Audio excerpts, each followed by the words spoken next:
just use your 2 or 3 30 seconds, obviously, to get to that minute. But sometimes in certain decisions, you know that if you only need like an extra 15 seconds, you won't use your time bank. But if you know that you're going to need kind of towards the excess of a minute, it's probably better to just kind of have those different options. 65. I don't know if I explained that well, but... Oh, hang on a sec. Patrik Antonius has opened under the gun with ace-king, and Adrian Mateos, the other former EPT champ at the table, has queens on the button. Mateos is the table chip leader with a 76 big blind stack. Antonius has 40 bigs behind. Mateos has re-raised to 11K.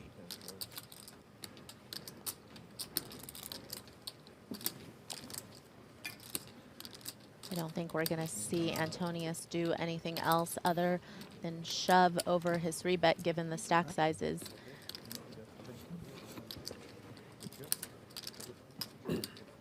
Plus, Adrian's known to be an aggressive player. Even though Antonius did raise from under the gun, I think you can still make some arguments in your head that a player like Mateos will be 3-betting you light sometimes. All in. There's the shove with the ace-king, and the call from Mateos. It is the sickest and classicest of races, Joe. Only the third hand of the day. Like fat stacks of cash versus bling. One of these two hands has a slight mathematical advantage.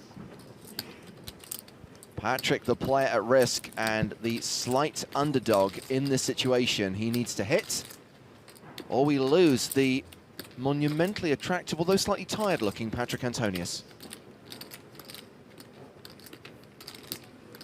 Twitch is not happy that there is the prospect of losing Antonius.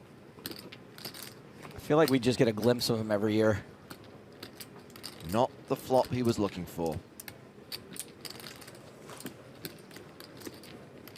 And if there's a diamond on the turn, that's going to take away some of his outs. Well, it's the king of spades. And now it's Mateos who needs to hit. Patrik doubles up unless Adrian can spike a queen on the river.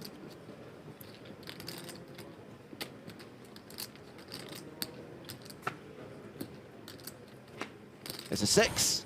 Ace-king gets there. Patrik doubles up. Something like this. People, when they don't bet their sets, you miss out for 2 reasons. One, you give free cards, obviously, and then you regret it when you let your opponent get there. And then, but you're not building a pot. Of course. I think there are very few instances where you don't bet your sets. Antonius with the raise with the 2 7s. Quick re-raise from Lau with the kings, all in. Pretty reasonable. Whoa. 3 pocket pairs in one hand. No. Mm-mm. Of course, Adrian Mateos was involved in a particularly famous incident in 2015 where it was queens, kings, and aces with jacks folded. I think there was also a pair of 5s in that hand as well. Not now, fatty. So low, of course, is very short. And that's not really a major factor in Kanunikov's decision-making.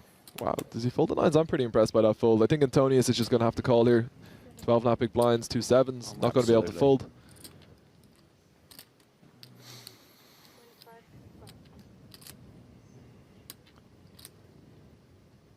Now, normally, I would say this is a great spot for low. As Patrik Antonius does indeed call, putting low at risk. He is a 4-to-1 favorite. He has the overpair. However, there is an old adage that it is always coming 7. And I'm not going to lie to you, I fear for Zhejiang Lo right now. It has been all about the 7s. It has been always coming 7. 777 entrants in this main event. It's the year of the 7.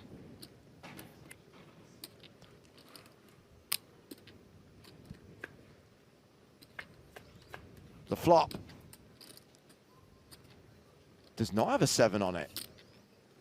5 tray deuce. Spades would be a factor. Should we see another one on the turn? It's a 7. 7 on the turn. And Patrik Antonius takes a commanding lead. Zhejiang Lo now needs a king on the river to survive.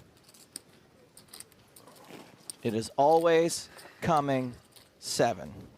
No king. Antonius KO's low. How do you feel about that one, Andre Latau? Distinct table, one that's relatively low on the breaking order that we can put up as our feature table. I sure hope we pick Ivy's table. You've got is Ivy. You got me. You got me. Fencing. You got me. Oh my My God! eyes lit up. You're worse than Randy Lowe. Oh No, man. don't ever say that. That's just rude. At this point, Randy would still think that Ivy was here, even though we've made it clear that it was a joke. Wait, it's not? No, joke. Mateos opens with 8-7 suited. Patrik Antonius with the ace-king suited. Just calls. Deceptive. There's a few shorter stacks on the table right now, though, so he might be trying to induce a shove from behind. Which he might just get with the ace-jack of hearts.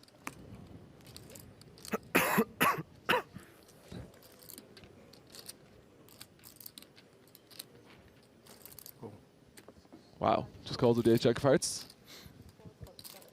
Remember, the tables break in numerical order, high to low. This table is table 19. And chances are it will break in the next 90-minute session. So are we going three-way to the flop? It looks like we are.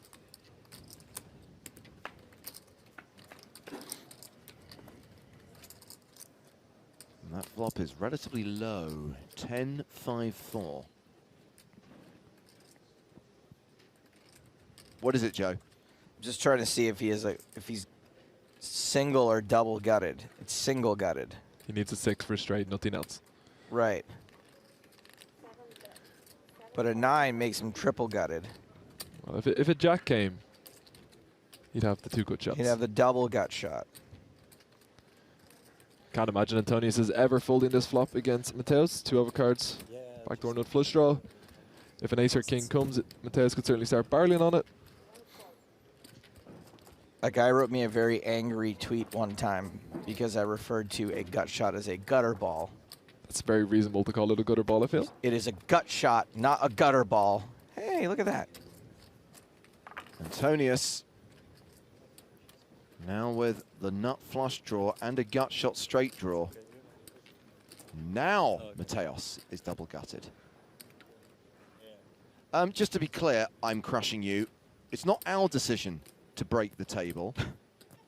As I mentioned, they break in a certain order, and we, as the people just streaming this event, have no say in that matter.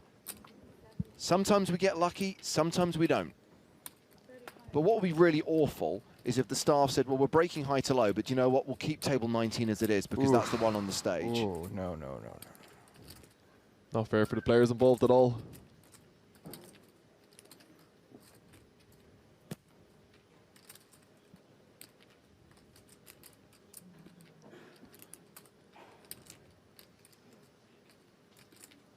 We know Antonius is never going to be folding this hand on the turn. I would imagine more often than not just calling. Antonius a day late. 9 of spades on the river for the absolute sickness. 5 of clubs. So Antonius is good.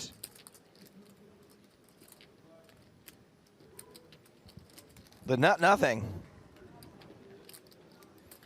It's a pretty good card for Mateos, though. If he has aces, kings, queens, he's going to be very happy on this river card. Counterfeits Jack 10, so I wouldn't be surprised to see him fire it off here.